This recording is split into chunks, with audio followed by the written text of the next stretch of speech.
নমস্কার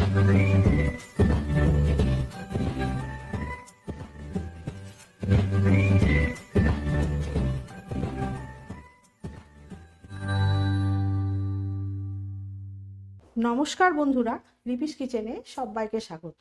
আজকে তৈরি করব মটরশুঁটির চটপটা। মটরশুঁটির চটপটা তৈরি করার জন্য এখানে আমি নিয়ে নিয়েছি বেশ কিছুটা মটরশুঁটি। এই মটরশুঁটিগুলো প্রথমে আমি খুব ভালো করে ধুয়ে নিয়েছি। এবারে আমি এগুলোকে এভাবে ছাড়িয়ে নেব। ছাড়িয়ে একটা বাটির মধ্যে রেখে দেব। আপনারা তো মটরশুঁটি বিভিন্নভাবে ব্যবহার করেছেন, কাঁচাও খেয়েছেন। এইভাবে একবার খেয়ে দেখবেন, ভীষণ সুন্দর লাগে খেতে। এই চটপটাটা আমি তৈরি করছি একেবারে নিরামিষ। এখানে আমি কোনো রকম পেঁয়াজ ব্যবহার করছি না। এভাবে আমি সমস্ত মটরশুঁটিগুলো ছাড়িয়ে নিয়ে ফিরে আসছি। মটরশুঁটিগুলো আমি সব ছাড়িয়ে নিয়ে ফিরে এসেছি। তাহলে চলুন দেখে নেওয়া যাক কিভাবে আমি এই মটরশুঁটির চটপটা তৈরি করি। আমি এখানে ননস্টিকের একটা কড়াই বসিয়ে দিয়েছি। এবারে আমি পরিমাণ মতন জল দিয়ে দেব। জলটা গরম হতে শুরু করেছে। এবারে আমি এই জলের মধ্যে মটরশুঁটিগুলো দিয়ে দেব। এটা আমি 2 মিনিট মতন ভাপিয়ে নেব। ঢাকা দিয়ে দিচ্ছি। আমি 2 মিনিট পরে ফিরে আসছি। আমি 2 থেকে 3 মিনিটের মাথায় ফিরে এসেছি। এবারে ঢাকাটা খুলে দেখব। মটরশুঁটিটা এইরকমই সেদ্ধ হবে। এর থেকে বেশি সেদ্ধ হয়ে গেলে ভালো লাগবে না। এরকমই সেদ্ধ হবে।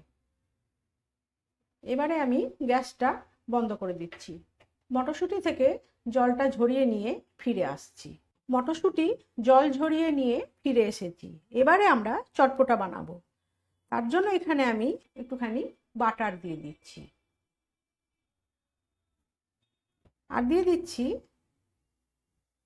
হাফ চামচেরও কম গোলমরিচ গুঁড়ো আর হাফ চামচ মতন বিট নুন।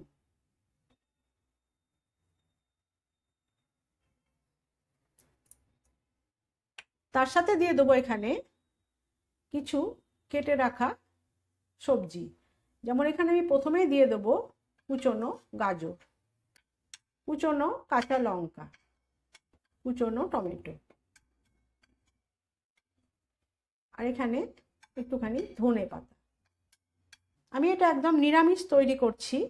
আপনারা যদি মনে করেন এখানে পেঁয়াজ ব্যবহার করবেন তাহলে আপনারা পেঁয়াজটা দিতে পারেন। আমি এখানে পেঁয়াজ ব্যবহার করিনি।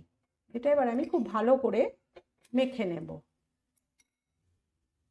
এবারে আমি দিয়ে দেব একটুখানি চাট মশলা।